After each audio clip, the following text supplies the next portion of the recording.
My name is Elsa, and I'm just 20 years old. I work at a Walmart in a small town called Jackson, nestled in the heart of Alabama. Since I wasn't going to school full-time, my boss often assigned me to overnight shifts, especially back when the store was open 24 hours a day. Given that it was a supercenter, there were still a handful of employees toiling during these unearthly hours. On this particular night, my shift stretched from 10 p.m. to 7 a.m. I was one of just a couple of employees tasked with the stockwork. A few other associates manned the registers up front. Our store was located in the tranquil Alabama countryside, and during these nocturnal hours, we didn't receive much business. However, it was the perfect window for restocking the shelves, ensuring everything was primed and ready for the day ahead. I didn't know the other employees working the night shift very well, but given the vastness of the store, our paths seldom crossed. I began my night by straightening up the men's department, folding pants and tidying the area. I usually had my headphones in at night. It was a silent world where there was hardly anyone around to tell me to take them out. Around 11:30 p.m., a customer wandered into the jeans section. It wasn't entirely unusual for people to shop until close, which was typically around midnight. He approached me and inquired about a specific pair of pants in a different waist size. I explained that we only had what was on the rack, and he thanked me before departing. Our brief interaction was uneventful, but slightly awkward. As he stowed away the jeans, I unintentionally made eye contact with him. I brushed it off and continued with my work. Time flowed on, and the store began to resemble a ghost town. By 1 a.m., there wasn't a soul in sight. I had made my way to the appliance section, shuttling boxes from the back where we stored the items waiting to be shelved. As I began restocking the shelves, I noticed someone through the adjacent aisle. This wasn't particularly unusual, considering we were still open for business. Shoppers often wandered the aisles until around midnight. However, the eyes that met mine seemed eerily familiar. It was the same customer from 2 hours earlier. I was puzzled. How could he still be in the store after 2 hours without purchasing anything? He seemed more than just a little peculiar, and it appeared he was watching me. As soon as he realized I'd spotted him, he averted his gaze, but I couldn't shake the feeling that something was wrong. I drew closer to gain a better view. As I observed him, it became clear that he wasn't shopping. His hands were empty, and he hadn't picked up a single item. My discomfort grew, and I began to sense that this man might have been following or watching me for far longer than I'd realized. I completed the restocking of the appliance section and then made a beeline for the back area. It was a safe place to hide, especially considering that I felt this man was lurking in the store, possibly with sinister intentions. I spent some time in the employee lounge, engrossed in my phone, all the while keeping a vigilant eye on the time. Eventually, I decided it was time to return to work. I opted to do some grocery work to change my location within the store. I entered the dairy cooler, where I began sorting crates filled with dairy products like milk and yogurt. It was a meticulous task, as I had to check product dates and ensure that everything was in order. The clamor of the enormous refrigerators drowned out most sounds. However, over the hum of the machines, I heard the door to the dairy cooler swing open. Hastily, I concealed myself behind a stack of boxes, my heart pounding. I peered through a small gap in the crates, giving me a glimpse of the cooler's entrance. The noise of the refrigerators would likely mask my presence. It was an unusual move on my part, but seeing the same man earlier had made me uneasy, and it seemed like something was amiss. As I hid there, he apologized, claiming to be from corporate, and explained that he was there to ensure everything was running smoothly. The man stated that he was merely checking up on me in the dairy cooler to ensure I wasn't slacking off. Bob, another employee who had joined me, seemed to buy into his story. I demanded an explanation for the man's peculiar behavior, specifically his attempt to silence me by putting his hand over my mouth. He claimed he was merely trying to avoid making a scene. After his strange apology, he astonishingly ordered me to return to restocking the appliance section. Then, without further ado, he vanished, speed-walking away down the aisle. Before he disappeared, I asked him his name. He replied with Tom and was gone. I immediately called one of the managers the following day, inquiring whether a corporate visit had been scheduled for the previous night and mentioning the creepy man named Tom. My manager, Margaret, was unequivocal. It was all nonsense. No one named Tom from corporate was supposed to visit, especially not at 2 a.m. The footage from the security cameras was reviewed, and a police report was filed after confirming that the man had been stalking me between the aisles for the better part of the first few hours of my shift. Margaret understood my fear, and I let her know that I couldn't continue with night shifts after this horrifying experience. I still work at the same Walmart but prefer day shifts. The incident has left me forever vigilant, as the memory of the night a stranger named Tom infiltrated my workplace still sends shivers down my spine. Several years ago, I found myself working the night shift at Walmart. I took on this role after the store had closed, working as a merchandise store associate. My primary duty was to unload the items from the shipping truck trailers. This job was more physical than cognitive, which made it less demanding than working at the cash register. As I settled into my role, the tasks became routine, and I could complete them almost subconsciously. The pay was good, but this job came at a price. The Walmart I worked at was known for strange occurrences, particularly unsettling noises originating from the attic. The place had a reputation for being haunted, and while I was initially skeptical, my experiences began to chip away at my disbelief. I often heard weird noises throughout the establishment, with the attic being the primary source. Stories about paranormal activities occurring in the attic were all too common. However, I had never been assigned to work in the attic, and I wasn't eager to change that. The inexplicable occurrences went beyond strange noises. Our store had been experiencing a series of inventory losses, particularly in the food section, as well as clothing and appliances. I had personally checked these sections during my shifts and was certain that nothing was missing when I had left. Yet, things kept disappearing without a logical explanation. As these events continued, accusations at work began to pile up against me. My boss couldn't fathom how the inventory kept vanishing, and I nearly lost my job over these inexplicable losses. I repeatedly defended myself, insisting that I was diligently doing my job and I had no idea why these thefts kept occurring. One night, I decided to confront the strange noises rather than dismiss them. I was in the store, performing my usual routine when the uncanny sounds began echoing around me. I couldn't ignore them this time. It was as though something or someone was watching me. With a mixture of trepidation and curiosity, I decided to investigate. I searched the electronics section, the toy aisle, and various other parts of the store, but I couldn't locate the source of the eerie noises. My search eventually led me to the frozen food section. There, I encountered a scene that would forever haunt my memory. Two individuals, an elderly man and woman, were crouching beside a freezer. They were ravenously stuffing their faces with the store's frozen food.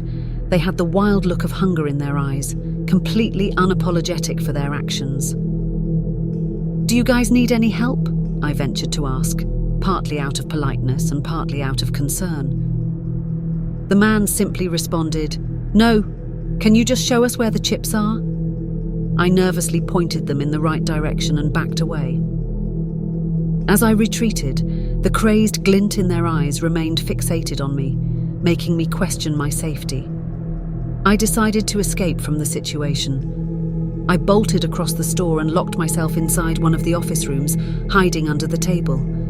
With trembling hands, I dialed 911, hoping for help. Time dragged on as I cowered under the table, waiting for the police to arrive. My heart pounded in my chest and sweat dripped from my brow. Outside, I heard mysterious sounds, but I couldn't discern their origin. It felt as though someone was trying to break in.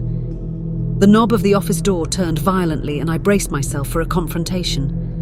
I considered calling out to the person on the other side, but held back, fearing it might only make the situation worse.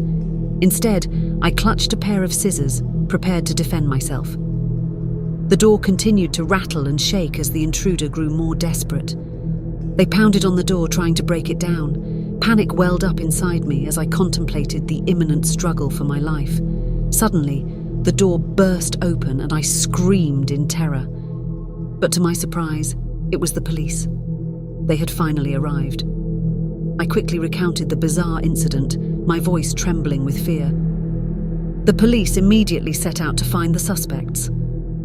I remained in the office as a standard safety protocol since the intruders were still unaccounted for. What felt like an eternity passed as I sat there, my anxiety unabated. Finally, I was informed that the culprits had been apprehended. The investigation revealed that the pair had been living in the Walmart's attic for over 2 years. The police discovered expired food items and missing inventory scattered across the attic.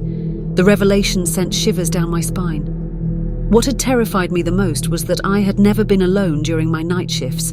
Those eerie noises were a chilling reminder of the presence lurking in the shadows. The man and woman were capable of harming me, but the true extent of their intentions remained a mystery. This incident left me with a deep sense of unease. I never felt safe working at Walmart again. On December 1st, 2015, the truth emerged.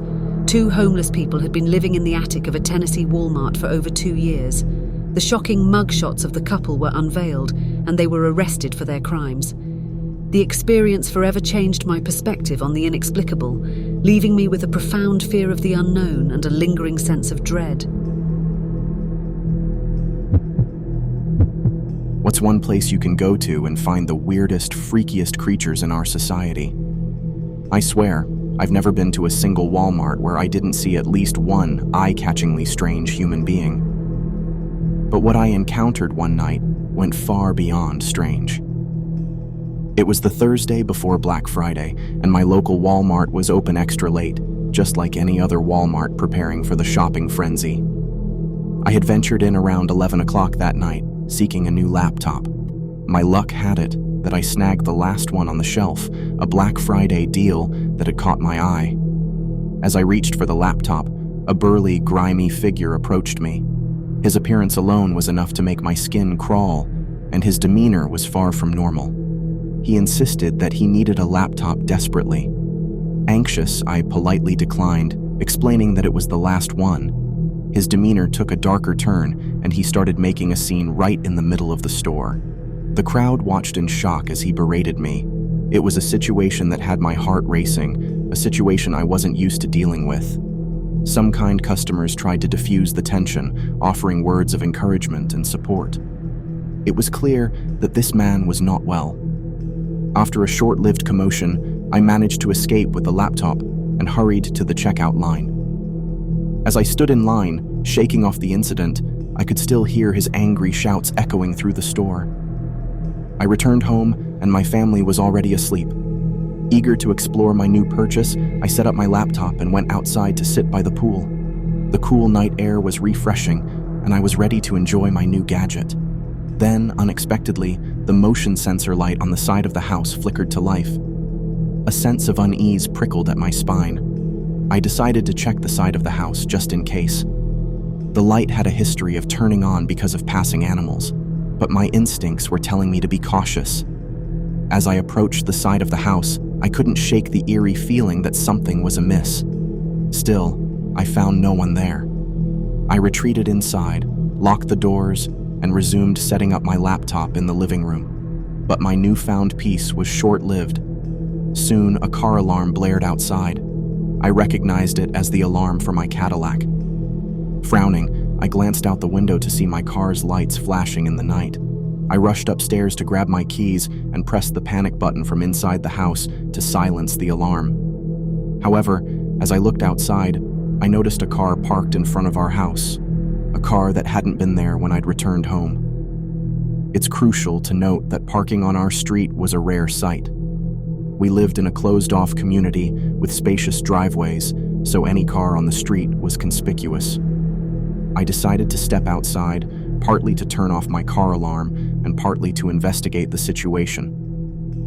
But as I stepped onto the porch and turned off the alarm, I noticed that the car was still there and someone was sitting inside.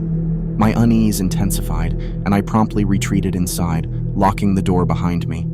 I informed my mother about the stranger outside, who was now clearly concerned.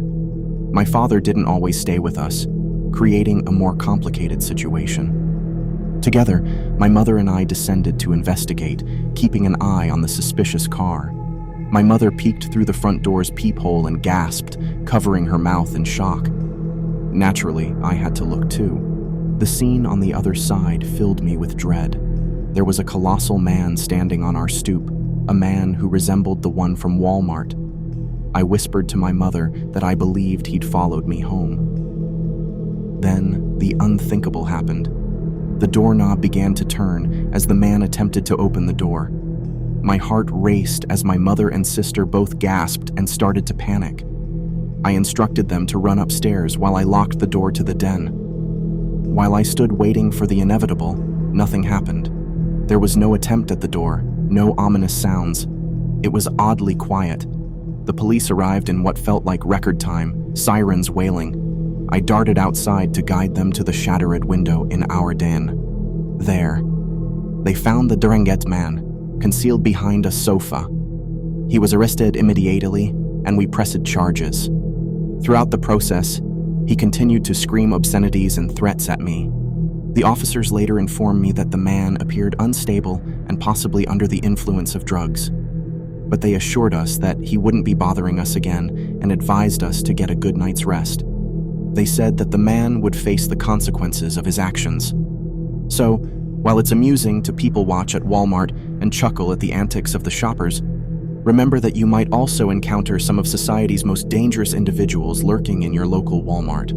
Be vigilant, for you never know when the bizarre becomes terrifying and the safety of your own home can be compromised. In the summer of 2014, I landed my first job at a Walmart. At the time, I was just a 16-year-old high school student, but I needed the extra cash. My role was that of a cashier, which meant I spent most of my time at the checkout lanes. Due to my age, I wasn't allowed to work past 10 p.m, but I often worked right up until the limit. As the summer days stretched into evening, I noticed a strange phenomenon. The store would grow progressively quieter, with only a few straggling customers left by 9 p.m. Back then, our Walmart was open 24 hours, and I was secretly relieved I didn't have to work the late shift. One fateful evening, about a month into my job, I was stationed at the checkout lanes. My shift started at 4 p.m, and things had been gradually winding down from the bustling early evening rush. I had just finished serving a customer when a man walked up to my checkout lane. He was an average-looking man, thin and of medium height. The only item in his possession was a Snapple bottle filled with a fruit drink. With an indifferent expression, he told me he wanted to return the Snapple. He claimed that after tasting it, he found it to be utterly unpalatable. In accordance with store policy, I directed him to the customer service area for returns. I informed him that my lane wasn't equipped to process refunds, but the man was persistent. He refused to make the trip to customer service, insisting I should return his money right there. I couldn't help but wonder if he had even bought the Snapple from my lane, as I had no recollection of him. It was evident that he had opened the bottle and taken a few sips. I, a new and obedient employee, didn't want to violate company policy. However, the man took another swig of the drink, almost halfway through the bottle, and then strolled away towards customer service. I assumed the matter was resolved, but I got busy with another customer. Time passed, and I sort of forgot about the strange encounter. It was only when I saw the same man return about 10 minutes later that my memories were rekindled. As he approached my checkout lane, I immediately recognized him. He informed me that customer service had refused his request for a refund. His demand for a cash return continued. I explained once again that I couldn't give him money, reiterating that he needed to go through the proper channel. However, this explanation wasn't enough for him. He lost his temper, hurling curses my way. He raised the Snapple bottle, now still filled with the beverage, and unleashed it, showering me with the liquid. It hit me square in the face, drenching my hair and clothes. Shocked and humiliated, I watched in disbelief as he slammed the bottle onto the ground, cursing at me one last time before storming away. A few customers had witnessed the bizarre incident and looked as stunned as I was. In the aftermath, a few people checked to see if I was okay. My boss came over and assured me that I could wash up and take a 15-minute break. He also inquired about the situation, and I recounted all the details as best I could. After cleaning my face, I headed to the break room where I reflected on the strange events of the evening. When I returned to the store, my intention was to resume my work at the checkout lane. However, as I walked toward my station, I couldn't believe my eyes.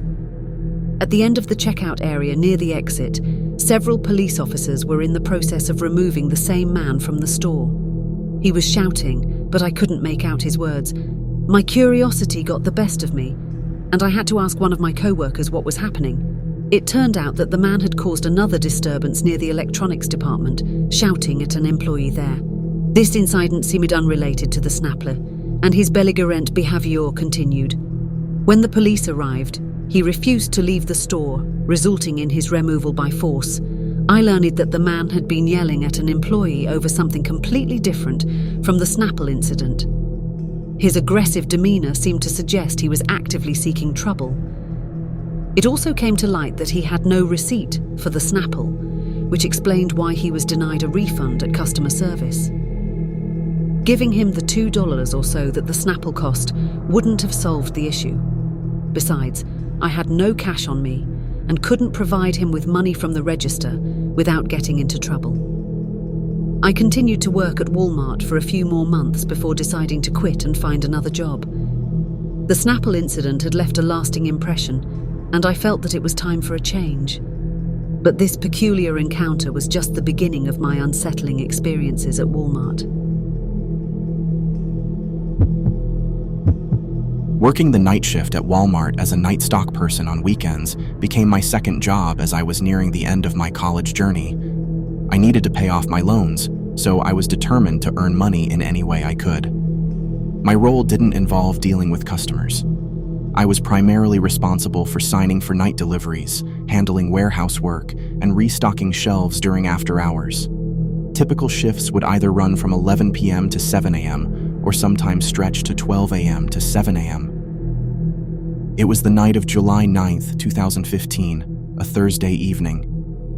Little did I know that this night would be etched into my memory as one of the most bewildering and unnerving experiences of my life. I was in the electronics department, engrossed in arranging the shelves.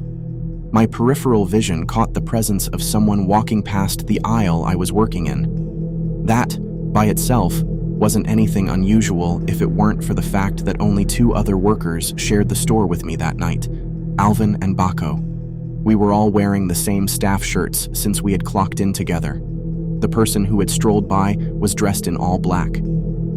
It caught my attention because I had already seen both Alvin and Baco, and it was clear they were dressed differently. I headed to the end of the aisle and peeked around the shelf, but there was no one there. I called out Alvin and Baco's names, but there was no response, and this lack of response sent shivers down my spine. Dismissing the oddity, I returned to my work. But I had been holding in a desperate need to use the restroom for a while. I decided to finish my work in that aisle before taking a break. I wanted to ensure everything was in order before I left. However, seconds later, a colossal crash echoed from a few aisles away. It sent a shockwave through my body, and I sprinted to the scene to investigate. There, I discovered a bicycle that had been forcefully knocked off its hook. The hook itself was undamaged, and it was evident that someone had exerted considerable effort to dislodge the bicycle. I rehung it in its place, but my suspicion grew. I began to pace the aisles, wondering if there was someone lurking, someone who didn't belong. I reached the last aisle at the back of the store, the one filled with paper and cleaning products. Then, I heard a sound that sent chills down my spine, a sound I could best describe as a sinister, mocking laugh. It appeared to emanate from the adjacent aisle, and without a second thought, I darted towards it. In the next aisle, I felt my heart plummet as I saw a man dressed entirely in black, standing at the far end, his back turned towards me, and only half of his face visible as he looked in my direction. It was an unsettling sight. Without warning, he sprinted away from me, heading in a different direction. I heard his footsteps as they echoed through the store. The situation presented me with a choice: chase after this mysterious intruder or locate Alvin and Baco. Prudence prevailed, and I chose the latter option. As I moved through the store, my senses were on high alert. I could still hear the disconcerting laughter and the unsettling sound of footsteps, which seemed to circle me. I eventually located Alvin in the women's department and urged him to be vigilant, explaining that a person dressed in all black was in the store. It wasn't normal, and I asked Alvin to notify Baco if he encountered the intruder. I decided to excuse myself, as I could no longer postpone my trip to the restroom. I headed to the employees-only bathroom, which was located in the warehouse section. Once inside, I created a makeshift barrier with toilet paper on the seat and sat down. It was during this time that I heard a door open and close. With just a few people in the building, the situation became immediately suspicious. I asked, "Who's there?" but received no response. An eerie laugh pierced the silence, and a shadow emerged from under the door. It felt as if the person on the other side was peering directly into my stall, their presence revealed only through an eye that met mine. Then came a whisper, an eerie, unintelligible whisper. The sound echoed through the bathroom, making it all the more unsettling. I realized I was trapped, surrounded by fear and uncertainty. I reached for Alvin's phone number in my contacts and dialed it, my voice loud and trembling as I informed him of the presence in the bathroom. I stayed on the line with Alvin as the mysterious figure left the bathroom and ran out into the store. When Alvin arrived, he claimed to have seen no one on his way to the bathroom. The absence of security personnel at night left us with no option to review the security footage. I remained with Alvin for the rest of the night, assisting him in various sections of the store. I texted my boss to apprise him of the situation, and his response left me with chills. He believed my story but explained that the camera footage had been reduced to static, rendering it impossible to gather evidence of the intrusion. That night remained etched in my memory as a night of inexplicable terror, one that transcended the boundaries of the rational. It was an incident that defied explanation and left me with an unsettling sense of dread. It was a night I would never forget, a night that forever altered my perception of the world and made me question the reality of the inexplicable. A few months ago, I ventured to the nearby Walmart very late at night. This particular Walmart, just a few kilometers from my home, was my go-to shopping destination, especially for late-night errands, as it remained open until 11 p.m. every day. On this eerie night, it was approximately 10:30 p.m., when I found myself desperately in need of toothpaste. Instead of postponing my purchase until the next day, I opted to get it over with. I drove to Walmart, anticipating that the parking lot would be nearly deserted at this hour, as it was close to closing time. Upon arrival, my prediction held true. The parking lot was eerily quiet, foreshadowing the bizarre events about to unfold. As I entered the store, I noticed the usual hush that befalls the retail giant during these late hours. With determination, I made my way to the right side of the store, towards the dental care aisle. It was there that I hoped to find the toothpaste I so urgently needed.